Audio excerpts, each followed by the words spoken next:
I want to bring in now Betsy McCaughey, is a former lieutenant governor of New York who is supporting Donald Trump, and CNN political commentators Kayleigh McEnany, also a Trump supporter. Bakari Sellers is here, a Hillary Clinton supporter, and Miss Ana Navarro is here as well, back from vacation and fresh, I am sure. So good evening to all of you. Thank you for coming on. First to you, Lieutenant Governor, again, thank you for coming on tonight. Donald Trump has said many times in no uncertain terms that 11 million illegal immigrants had to be deported. Some question, do you think he's backing off now? I'll tell you what he's doing, and this is the natural evolution of the campaign as he moves from the primary to the general election. He has made it clear there will be a wall. No surprise about that. Every nation has a right and an obligation to enforce its borders, and sadly, the United States has failed to do that in the past, and that has created an enormous economic burden, particularly for labor in this country. But on the other issues, he needs the cooperation of Congress. He understands that there are 3 branches of government in the United States, and when he met with Hispanic leaders this weekend, it was obvious that he would have to map out a practical way, and he's always used the words fair and humane, practical, fair, and humane way to deal with illegal immigration. But I would say this, more than anything about Donald Trump's approach to immigration, it is not racial. It is based on 2 things, economics and public safety. Okay, but my question is, he's not back, because initially he said we would have them deported and they would be able to come back in, talking about illegal immigrants, and now it's yet to be determined. I'm going to play Kellyanne Conway on State of the Union, then we can talk about it. This is campaign manager. As the weeks unfold, he will lay out the specifics of that plan that he would implement as President of the United States. Will that plan include a deportation force, the kind that you just heard in the soundbite and that he talked about during the Republican primaries? To be determined. So she's saying to be determined, because it was a deportation force at first, he said, and then now he's saying, well, maybe not. But that would require action by Congress as well.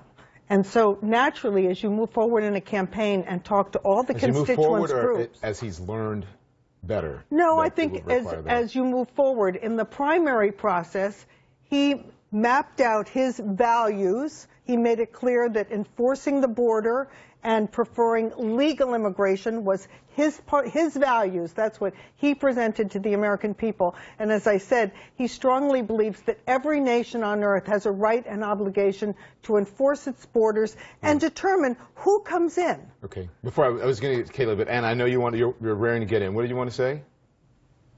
Frankly, I was just listening to what she was saying. I have a hard time reacting to what Donald Trump is going to say, because I think none of us know what he's going to say. In fact, I don't think he knows what he's going to say, which is why that immigration speech was postponed. Look, Kellyanne Conway is a very decent human being. She's a very sensible human being. She has been in Republican politics for a really long time. She's been in the trenches, and she has pulled this immigration issue back and forth. She has been an advocate for immigration reform. She tried to convince Republicans to get it passed because she knew it was the sensible thing to do, not only from a human perspective, but also from a political perspective. She's got a very tough cat to skin, in the sense that Donald Trump has based a large part of his campaign on building a wall, on bashing immigrants, on bashing Hispanics, on just being very divisive. His rhetoric has been very hostile. And so how does he balance this? How does he balance this immigration issue that on the one hand makes sense to pivot on during a general election, but on the other hand, it's what a lot of his base really likes. That's this one issue that he has laser focused on for the last year plus. That is really the conundrum that the campaign manager and the campaign faces, Kayleigh, as they go through, because the lieutenant governor is saying, no, he's just, now I guess this is sort of a pivot. He's learning that you have to go through Congress and you have to do these things.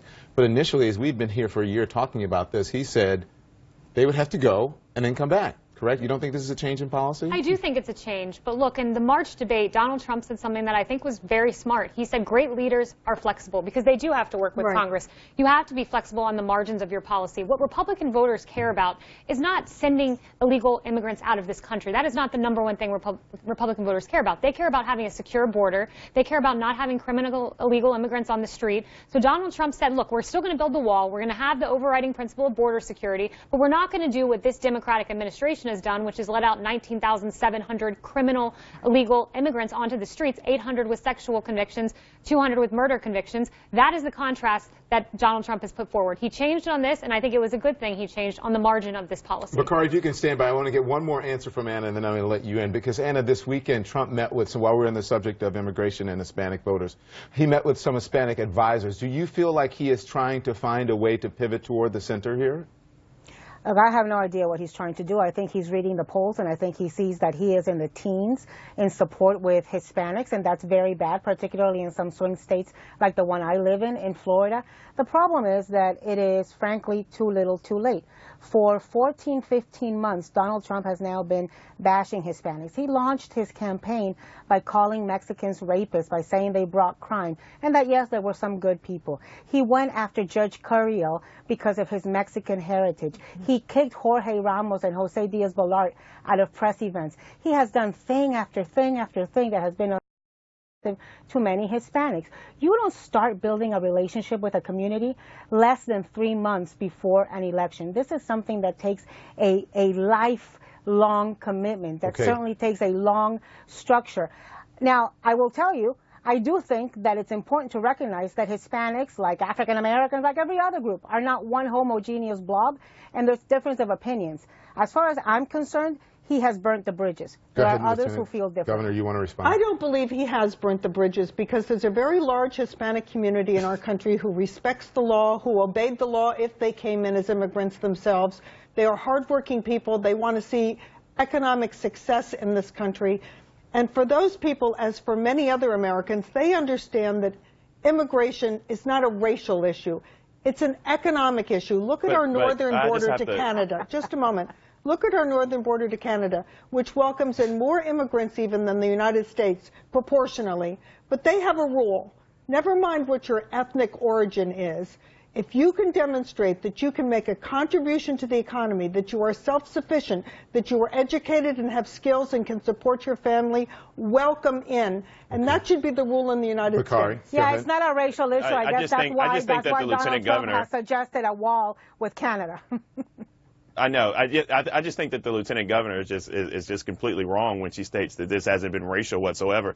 In fact, Donald Trump patterned his immigration policy off 1948 Dwight Eisenhower's Operation Wetback. We know that to be true. And that in itself, I mean, his campaign, when he opened his campaign, he talked about Mexicans being rapists. So, yes, this definitely has a racial connotation to it. Well, there is a lot of illegality on that border, and unfortunately, illegal immigrants are the victims of it. I'm just going to, I'll let you finish, and I just want to get this last thought out. Unfortunately, all of those hardworking immigrants that you talked about just a moment ago has not been something that Donald Trump has uttered. When we talked about his speech at the convention, which was supposed to set the tone for the last few months in this candidacy, in this campaign, he didn't mention one positive image of an Hispanic American, of an immigrant, not one. Instead, it was desperation, doom, and despair. Instead, it was every immigrant, every person of color is one of a criminal background who has an affinity to break the laws of this country. And that's just not the case. Yeah, Bakari, he has said that immigration is good and he wants immigrants to be here. He wants them to come the right way. There are American citizens who have lost their lives because illegal immigrants were let out by this president and by the policies of sanctuary cities. Kate Steinle is one of them, and that is not fair. Not one American citizen should lose their life because a criminal was let out on the streets. Okay, we'll take a break. We're going to talk about African American outreach. We'll be right back.